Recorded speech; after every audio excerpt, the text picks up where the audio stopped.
Captain and Bridge, welcome to the Hersher Club. So personal vlog tayo ngayon mga kapatid sa araw na to. Sa araw na to dahil may good news ako sa inyo. Nakabalik na ako sa pag-aaral after kong 2 years na akong hindi nakapag-aaral Nakabalik na ako. So bilang gantimpala sa inyo, papakita ko sa inyo yung aking pagmumuka.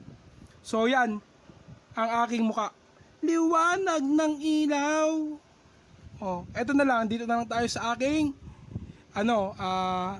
picture. Ayan ako nung nag-ROTC kahit wala kaming ROTC. Pero nakapang ROTC ako. Ito guys, yung ginagamit ko ngayon sa pag-aaral o yung aking bag. Tapos guys, ito, yung ating Bible. Diba? Ito yung lagi kong ginagamit sa Bible sharing vlog. So dyan muna yan. Tapos ito yung aking aking table. Ayan yung mga laruan ko.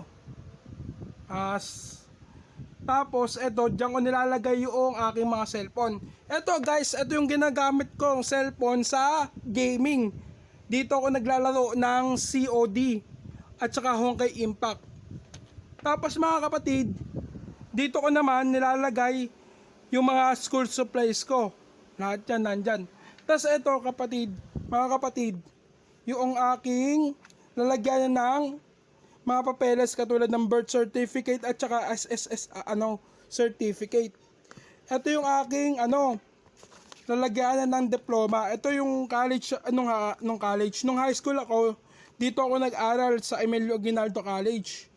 Tapos nung elementary ako, dito ako sa Justo Lucban Elementary School.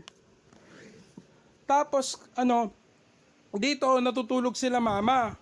Diyan natutulog sila mama. So dito ako sa taas. Ayan yung aking electric fan. Ito yung aking kama. Ito naman yung aking isa sa mga favorite na gusto kong i-vlog sa inyo dati na si Winnie the Pooh.